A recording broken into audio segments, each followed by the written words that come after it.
apóstolo João, escrevendo o seu evangelho, no último capítulo, capítulo 21, ele nos traz uma passagem interessantíssima. Jesus, agora ressuscitado, está com seus discípulos próximo ao mar de Tiberíades. Ali seria, segundo o evangelista João, a última aparição de Jesus aos seus discípulos.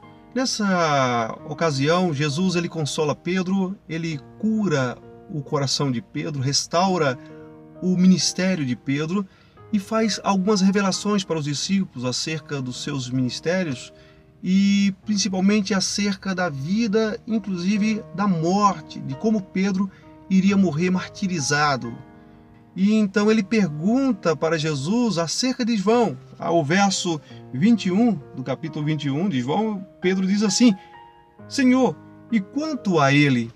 Observemos que Pedro está perguntando para Jesus o seguinte: se eu irei morrer, como o Senhor diz, de forma tão cruenta em Roma, o que vai acontecer com este, então?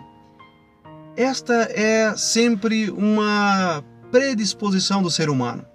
O ser humano parece que busca sempre equilibrar a sua vida a partir da vida do outro. Vive uma vida de comparação. E por isso ele não é contente, por isso ele não é feliz. O ser humano natural, é claro. Ele está querendo comparar o grau de felicidade, de realização entre ele e o outro. Se o outro está melhor que ele, então ele tem uma tendência de ficar triste e queixoso. Se o outro está pior que ele, então ele se sente um pouquinho mais consolado.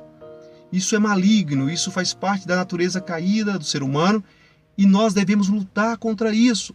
Nós devemos identificar esse tipo de sentimento bem dentro dos nossos corações antes que ele tome as nossas atitudes, ele tome as nossas concepções, antes que ele domine o nosso ser.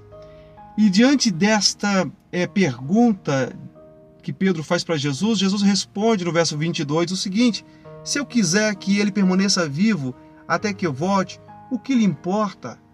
Quanto a você, siga-me. Deus, na verdade, tem uma missão para cada um de nós.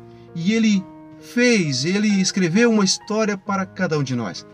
Cabe-nos interpretar essa história, vivermos essa história com o coração contente, grato e cheio de fé, sabendo que se nós tememos a Deus e se nós crermos que nossa missão na terra é glorificar a Deus e gozar nele para todo sempre, então nós faremos de tudo para que todo o caminho que Deus nos convidar a trilhar seja um caminho de gratidão, um caminho que glorifique a Deus.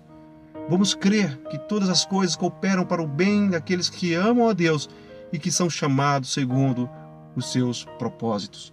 Vamos crer que a vontade de Deus sempre será boa, perfeita e agradável, mesmo quando não temos a capacidade de compreendê-la. Se Pedro tivesse a noção do que lhe iria suceder, ele teria se calado e teria já ali, de antemão, glorificado a Deus, como ele fará posteriormente, com uma fé muito mais madura e robusta. Deus te abençoe grandemente.